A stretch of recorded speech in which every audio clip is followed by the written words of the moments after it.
গাজীপুর শ্রীপুরে প্রাথমিক বিদ্যালয়ের শিক্ষার মান বৃদ্ধি এবং সামাজিক উদ্বুদ্ধকরণে শিক্ষার্থীদের বিদ্যালয়মুখী করার লক্ষ্যে মায়েদের নিয়ে উঠান বৈঠক অনুষ্ঠিত হয়েছে। বৃহস্পতিবার সকালে শ্রীপুর পৌর এলাকার কেওয়া পূর্বখণ্ড সরকারি প্রাথমিক বিদ্যালয়ের প্রথম শ্রেণীর শিক্ষার্থী নাহিয়ান মুস্তফার বাড়ির উঠানে এই উঠান বৈঠক অনুষ্ঠিত হয়।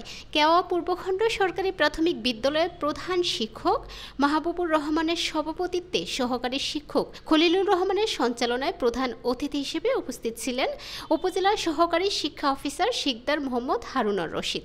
এ সময় আরও উপস্থিত ছিলেন কেওয়া পূর্বখণ্ড সরকারি প্রাথমিক বিদ্যালয়ের সহকারী শিক্ষক হামিদুল ইসলাম, নাজমুল ইসলাম প্রমুখ। উঠান বৈঠকে শ্রেণীকক্ষে ধারাবাহিক মূল্যায়ন ও মানোন্নয়নের লক্ষ্যে নিয়মিত শিক্ষার্থীদের উপস্থিতি নিশ্চিত করার জন্য আলোচনা করা হয়। কথা বলেন, একটু কথা বলবো। হ্যাঁ, একটু। বিসমিল্লাহির রহমানির রহিম। এমনি কি আনুষ্ঠানিকভাবে কথা বলবো? আমি আমার সাথে পরিচয় দিই আর কি। আমার নাম হলো শিকদার মোহাম্মদ হারুন রশিদ, সহকারী উপজেলা শিক্ষা অফিসার, শ্রীপুর গাজীপুর, কেওয়া পূর্বখণ্ড সরকারি প্রাথমিক